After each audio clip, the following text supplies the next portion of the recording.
Hello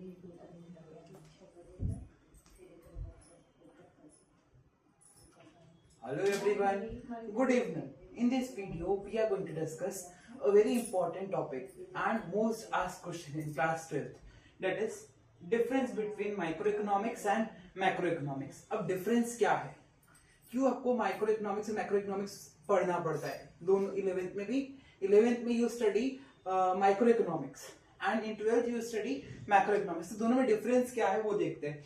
micro economics से भी बात करेंगे तो इंडिविजुअल वन सिंगल चीज की बात करते हैं तो वो मीनिंग होता है माइक्रो। माइक्रो का मतलब क्या होता है कि जब भी आप सिंगल चीज की कोई बात करते हो तब वो होता है माइक्रो। और इकोनॉमिक्स मतलब जब आप किसी एक इंडिविजुअल के पर्सपेक्टिव से पूरी इकोनॉमी को पढ़ते हो, that is called as economics.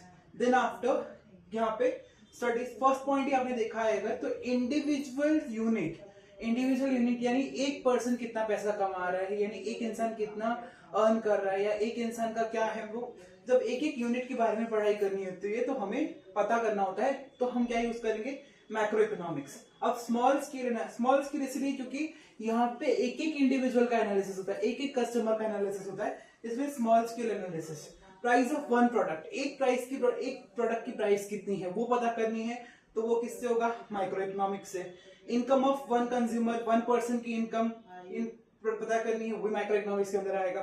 फिर डिमांड एंड सप्लाई जो है, एक प्रोडक्ट की डिमांड कितनी है, सपोज कर लो टी की डिमांड कितनी है या कॉफी की डिमांड कितनी, वो पता करनी है एक इंडिविजुअल प्रोडक्ट की, तो भी माइक्रो इकोनॉमिक्स से आएगा। इंडिविजुअल कंज्यूमर, एक कंज्यूमर की डिमांड, एक कंज्यूमर कौन सा प्रोडक्ट लेता है, सपोज करो अगर हमें राइस प्राइस पता करनी है कि चावल का भाव क्या चल रहा है मार्केट में, तो वो एक कमोडिटी है, ठीक है, वैसे मार्केट में बहुत सारी कमोडिटी है, तो that also comes under micro economics. तो माइक्रो इकोनॉमिक्स यानी क्या, जब भी आप एक इंडिविजुअल कस्टमर या इंडिविजुअल चीजों के बारे में बात करोगे तो that is called as micro economics. Then after यहाँ पे मैक्रो इकोनॉमिक्स यानी क्या, जब भी आप एक से ज्यादा चीजों की स्टडी करते हो तो उस चीज को बोला जाता है मैक्रो।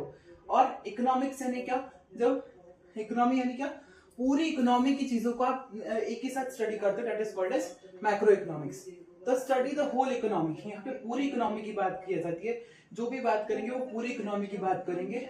और large scale analysis second point लिखा है कि लार्ज स्केल मतलब यहाँ पे जो भी प्रोडक्शन होगा, जो भी चीजें होगी वो लार्ज स्केल पे होगा। एनालिसिस का मतलब यहाँ पे हम नेशनल इनकम की बात करेंगे, नेशनल प्रोडक्शन की बात करेंगे, पूरी कंट्री में कितना प्रोडक्शन हो रहा है, पूरी कंट्री में कितनी इनकम आ रही है, so that is called as large scale. फिर उसके बाद जनरल प्राइस लेवल मतलब इन्फ्लेशन कितना है आपकी कंट्री में, महंगाई दर कितना चल रहा है, अच्छा है कि खराब है, that has to be studied in general price level. National income यानी क्या, पूरी कंट्री में एक इंडिविजुअल नेशनली कितना कमा रहा है, that is called as national income.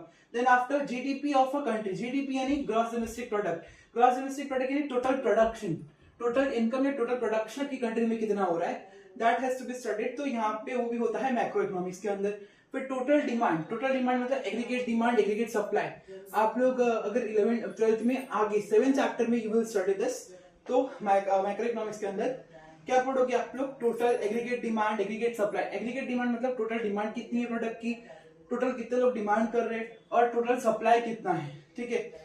फिर पॉपुलेशन, एंटायर पॉपुलेशन के लिए जो भी चीज है, जो भी डिमांड है, जो भी चीज है वो एंटायर पॉपुलेशन के लिए होती है, एक इंडिविजुअल कस्टमर के लिए कभी भी इसमें स्टेप नहीं लिया जाता है। Then after inflation in India, inflation मतलब महंगाई कितनी है, एग्जांपल क्या दिया है, इन्फ्लेशन इन इंडिया, इन्फ्लेशन कितना है, महंगाई कितनी है, वो पूरी कंट्री के लिए अफेक्ट करेगा, तो that comes under macro economics.